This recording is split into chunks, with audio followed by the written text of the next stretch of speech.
This is the story of a man who ruled the sea. From childhood, he had a dream to sail in sea. But as a middle class, he was forced to give up on his dreams.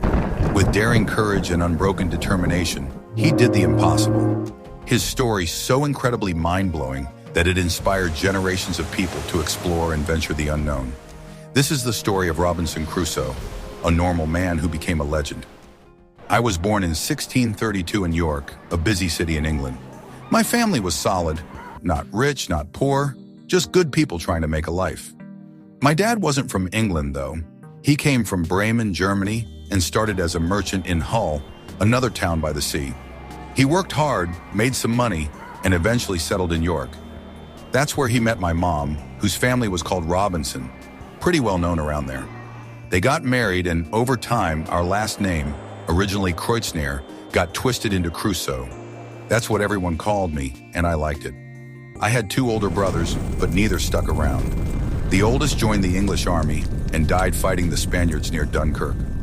My parents were crushed. Then my second brother just vanished one day. No one knew where he went. Not my mom, not my dad, no one. It broke their hearts all over again. Now I was their last son, their last hope. They wanted me to stay safe, close to home, and live a quiet life. But me, I had other ideas. Ever since I was a kid, I couldn't stop dreaming about adventure. I'd sit by the window staring out, imagining huge ships cutting through waves, far-off lands with strange sights and sounds. My parents wanted me to study law, sitting at a desk, reading boring books. But that sounded like a prison sentence. I wanted to sail the seas, to feel the wind in my face and see the world. Nothing else would do. One morning, my dad called me into his room. He was old, stuck in bed with gout, painful stuff that swelled up his feet, but his voice was strong. "Robinson," he said, looking me straight in the eye, "I know you're itching to run off to sea, but listen to me. That life's full of trouble, storms, shipwrecks, pirates. You don't need that. You've got a good future right here." He took a deep breath and kept going. "The best way to live is in the middle. Not too rich, not too poor. The rich have fancy lives, sure, but they're always worried about losing it or being jealous of someone else. The poor? They work their hands raw just to eat. No rest, no peace. But in the middle, you've got enough. Food on the table, a warm bed, a happy life without all that drama." He leaned forward, his face serious. "Even kings wish they could trade their crowns for something simpler. The Bible says it too. Don't ask for riches or poverty, just what you need. That's wisdom, son. Stay here and I'll help you build that kind of life. A trade, a family, a home. But if you go, you're on your own. You'll face things you can't handle, and don't expect me to bail you out."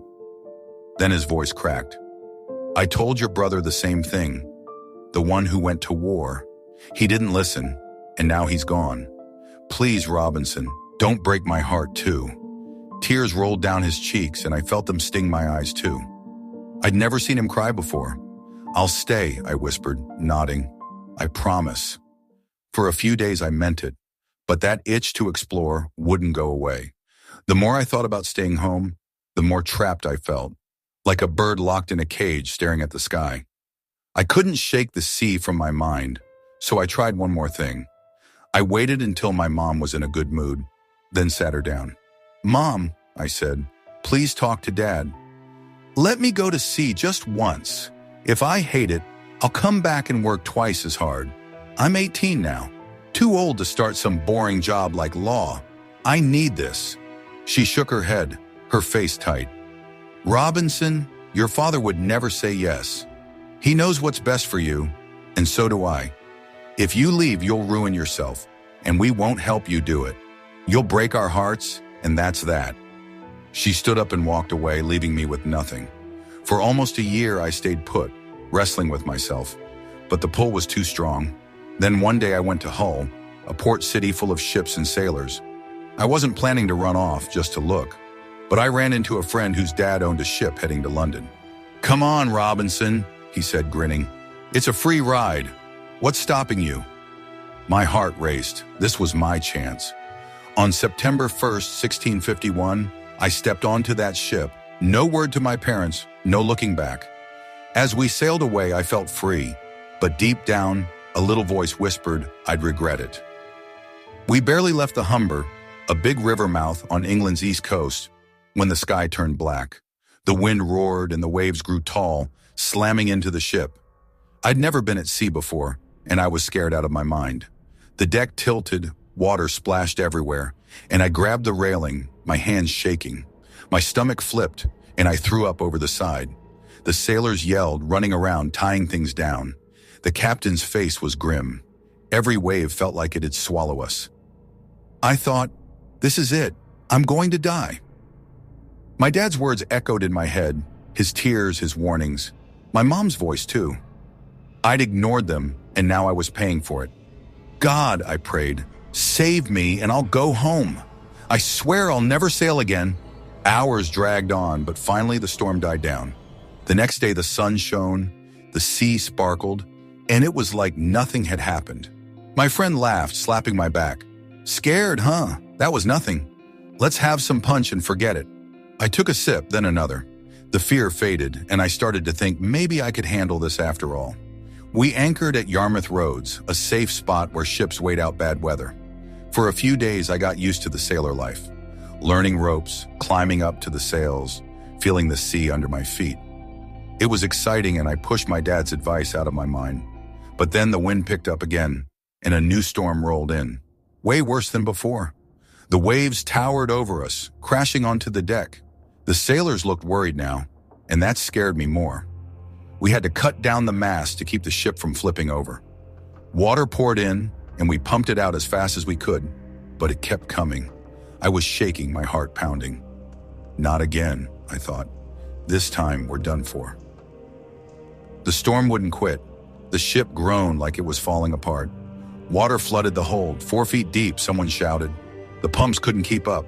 The captain fired the guns, a desperate call for help. Through the rain, we saw a light, a nearby ship sending a boat our way. That boat fought the waves to reach us. We scrambled down a rope ladder, slipping, terrified. I was last, and as I jumped in, I turned back. Our ship tilted hard, then sank, gone under the waves in seconds. I'd learned what foundering meant the hard way, the sea swallowing a ship whole. We rode to shore, soaked and freezing. I stood on the beach, alive but shaken. My parents' faces flashed in my mind, their love, their warnings. I'd nearly died twice now, and for what? Adventure? Stubbornness? I should have gone home right then. But I didn't.